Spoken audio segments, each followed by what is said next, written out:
My people, welcome back to the channel. Welcome to Patala FC. We are within. Shout out for tuning in, guys. Warm welcome on a cold Wednesday evening back to the channel. Your boy has a segment in which we try our best to break down the three strikers at Chelsea. Exciting one. But before that, just a couple of announcements, guys. Two announcements.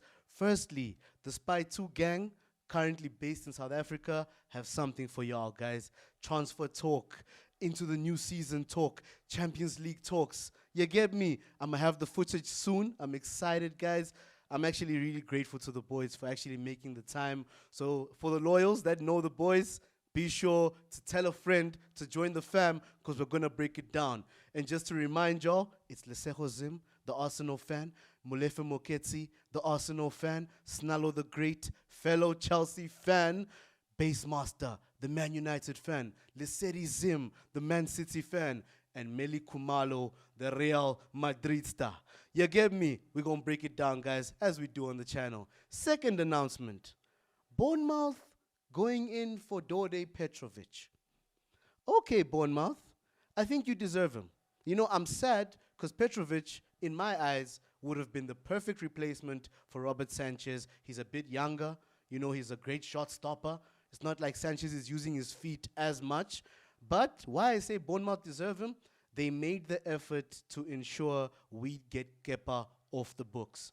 You get me? The marketing of Kepa happened at Bournemouth for Arsenal to see potential and take him off Chelsea's books. So if we're taking a Chelsea goalkeeper away from Bournemouth, even though he was on loan, let's give them a goalkeeper. Someone with some stature. You get me? They deserve it. Bournemouth have had a rough window. They've lost Kekes. They've lost Huijsen. They could still lose Zabanai, if that's how you say his name. They're losing star players, guys. They need a few good ones. You get me? So cherries, take the player. You get me? But for me, I think that's a bit of a loss because Petrovic is an elite goalkeeper. The Strasbourg numbers and performances spoke for themselves. But yeah, guys, shall we break it down? Who do we start with? Out of respect, I'd like to go with Nicholas Jackson first, guys. He's been at the club for 2 full seasons, as we said. In those seasons, he's managed to score 24 goals and provide 10 assists. Overall stats as per World Score. And I think Jackson has elements that João Pedro also possesses.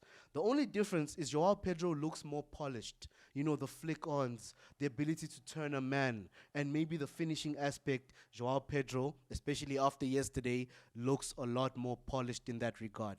But it doesn't mean that Jackson doesn't find himself in the same positions that João Pedro finds himself. Both strikers seem very comfortable to drift in, get into the midfield, get involved in the play, and if anything, what I'd give Jackson above all 3 strikers is the aggressive pressing. He's a pressing tiger. Since he joined the club, I don't think any of the other strikers can match Jackson in terms of stamina. So if you're looking to unsettle a back line, Jackson is your man. Looking to start the press from the front line and get other players into the play, Jackson is your man. And in terms of numbers, Premier League strictly, Jackson has the most goals in his time in England. João Pedro currently sits on 22 goals, same number of assists, 10 assists. Delap has had 1 season at Ipswich. He scored 12 goals and he provided 2 assists. So yes, Delap, you could say it's only 1 season. So that's a bit promising from Delap's perspective, right? And if we're jumping to Delap for a bit, I would say Delap is the most physical of the 3 and the one that wants to play higher than the other 2 strikers. So Delap won't find himself in the midfield as much as a João Pedro or a Nicholas Jackson. But in the Maresca system, I believe it's something Maresca wants from his striker. You have to drop deep, you have to get involved, especially in the most, challenging of games. But in certain situations, you need a man that just stays in the front line, wants to play, on the line, sort of run in behind, beat the offside trap. And that's what Delap gives us on top of the physicality aspect. Also, aerial ability, I would give Delap above João Pedro and Nicholas Jackson. So the elements are different per striker. We're going to jump to João Pedro, and if I'm being honest, upon looking at his profile, what he's done at Watford and at Brighton respectively, I believe he wins in terms of being the best option for our system under Maresca. But you can't overlook the reality that Nicholas Jackson, having played a full season under Maresca, how much is he helping Liam Delap and João Pedro to understand the system? That's outside of ability, guys. Jackson held it down last season. Especially first half of the season, he was lethal enough as a striker. He dropped off. You know, he had a young injury in between the season.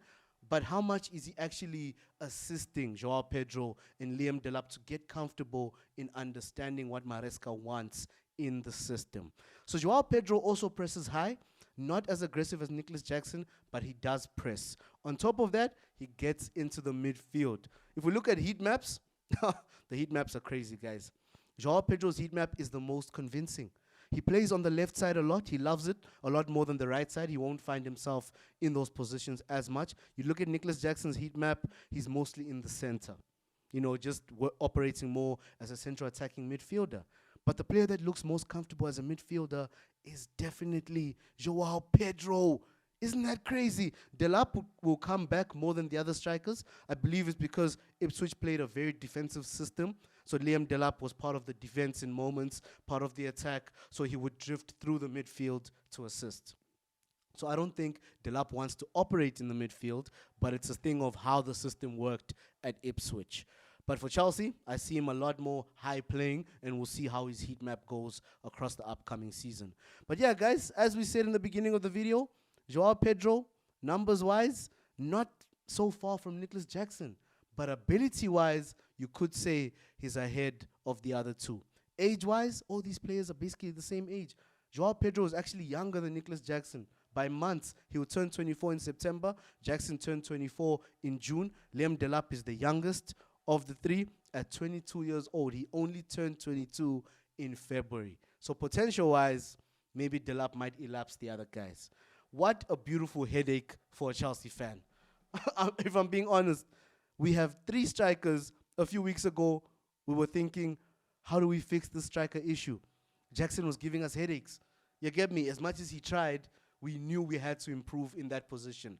Boom, boom. Less than a month, Delap is here. João Pedro is here. And João Pedro is looking like he's going to be an out-and-out striker for us. That's crazy, guys. I'm happy. I'm happy. The tallest of the three is João Pedro. Delap and Jackson actually are said to have the exact same height at 186 centimeters, with João Pedro being 2 centimeters taller. And give me a South American, guys. Give me a South American. The number 20 is looking deadly. Cole Palmer's previous number, João Pedro's current number. Hey, looks like João Pedro's won the debate for me, guys. Who wins it for you? João Pedro also has penalties in his game. He's a lethal penalty taker. I think 90% conversion rate. But he's not taking Palmer off penalties. Is he? Could he? He might. Yeah, get me? He's that guy. He could be. But yeah, guys, I hope I've broken it down the best I can. And I hope it makes sense. But so far, I think João Pedro's going to steal it for us, guys. I think he might just do it. You know, the boy looks like he was waiting for the big move. But I'm not ruling out the competition between all three. Jackson included, guys. Do not overlook our African brother. You get me? Shout out for tuning in again, guys. Blessings, y'all.